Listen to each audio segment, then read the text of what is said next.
Винету и неговата банда на баната власт, просто им кръцнете пъпната връв с банките. Банките са тези, които държат Винету жив и здрав. Банките са дъното на всяко зло. Те са най-голямото зло. Отдавна мина времето, когато една банка, да кажем вашата квартална банка, беше едно място, където човек си държи парите, не му искаха никакви пари за това удоволствие, да им даваха лихва. Днес, само дето няма вход на банките, внасяш пари, такса. Искат пари при тегляне в брой, аз там прехвърленици, такси. Отиваш примерно в МВР-то при малеите полицаи да си сменяш паспорт, лична карта и там си има едно решение някаква банка, Кръвопийска банка и те ти искат такса някакъв път по-голяма, отколкото услугата, която трябва да заплатиш. Дали така е навсякъде по Европата? В Европата най-високата лихва по влоговете в момента, годишна лихва, е в Румъния 1,5%. Полша 0,6%, Англия е 0,1%, повечето страни, между които и България, 0%, а има страни като Дания и Швейцария, където лихвата е с знак минус. Даваш пари, за да ти пазят парите. Това е невероятно нахалство на стонния елит и на стонните банкери, но хората са си номини сами. Защо в Англия, например, няма никакви такси? Отиваш със своята карта да теглиш пари от банкомат на чужда банка. Нищо не ти взимат. Отиваш там с 1000 паунди. Нищо. Теглиш 1000 паунди, пак нищо. Как правят тези хора парите, бе? Правят се с инвестиции и с заеми. Родните измислени банкери правят пари от джоба на хората. Продазни такси, комисионни, поддръжка. Какво поддържат? Дедове се поддържат. Какви са тия банкери?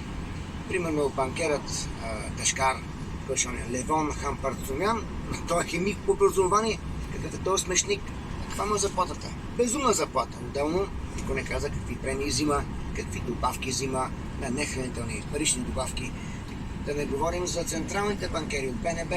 И търти или бокуци до един, взимат баснословни пари за нищо. И въобще имаме ли нужда от централна банка? Нямаме никаква нужда от централна банка.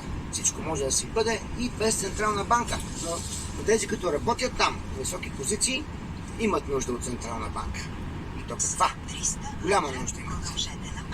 Приятели мои, да унищожим банките. Искате да падне ГЕРБ от власт, да паднат тия гадове. Много лесно ще стане тази работа. Не са нужни разни разходки до Орлов мост. Слушай една химна оставка. Не са нужни някакви народни възстания. Просто отидете в своята банка и сметите парите. Това няма да е безплатно, само ще ви струва лев, 2, 3, 5, 10, но банката ще пострада, защото ще има и много такива като вас, ще има опашка. А какво казват банкерите? Парите обичат тишината. И когато се появи опашка вътре, те вече дават писък. Дават отчаян писък, защото всеки тегли пари. Да, може да имате 100 лева, може да имате 200 лева, но това е опасност. Това е зараза. Вие сте вътре, още 100 души са вътре, не се знаят до края на работния ден още колко ще дойдат. Какво могат да направят гадовете банкери? Могат, например, да намалят сумата, която вие може да тегляте от собствените си пари. Върха на нахалството. Но това се е случило. Наскоро се случи в Кипър и в Гърция. Могат да кажат, днеска не могат повече да теглят хората и да идват утре. Могат да създадат 1 милион бюрократични пречки и да забавят процеса. Има минувачи, изяпачи, любопитни. Какво става тук? Тегляне пари? Дават ли? Нещо не дават, много се бават, създават проблеми. Така ли? Дай бързо аз заходя 20 лева в банката да се ги изтегла. Банката няма много пари в брой. Дали има и 10% от капитала, много се съмнявам. Още по-голям проблем с нашите тъпи банки е с чуждата валута. От собствен опит знам, че това е мъка. Веднъж занесох $1000 да внесе в моята сметка в ЦКБ, в клона на площад Гарибалди и гледам две касиерки, някакви дърти шавранти, дам ти $1000, те ги гледа, ама ги души, гали ги, говори им, гледа ги нагоре, гледа ги надолу, капъшка, въздиша, леле, иска семинарите. После ги дава на колежката и тя същата история. Тиба ги гали, ги гледа, ги мирише, ги говори им и се споглеждат.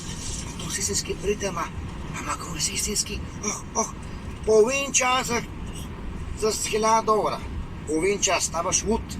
Затова смело теглете своите валутни влогове.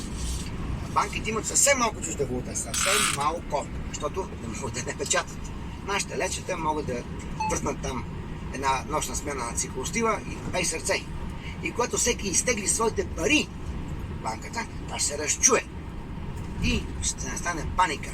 Вече ще се уронни престижа на банките, ако въобще го имат, и ще настане тиха паника, ще настане опасност за самата държава като държава.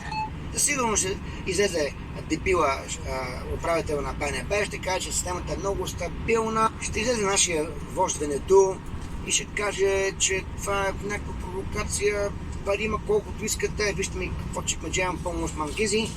Затова, приятели мои, унищожете системата. Какво могат да им направят? Ще извикат полиция. Да, ще извикат полиция. Какво ще ви бият? Не могат да ви бият умалелите полицаи.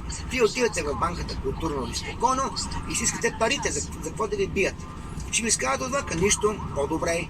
Нищо не могат да ви направят полицайите и тъпите жандармеристи с 2 грама мозък в главата. Нищо. Но тази опашка ще се разраства и паниката ще се разраства заедно с съдържанието на опашката. Само след няколко часа банката ще затвори.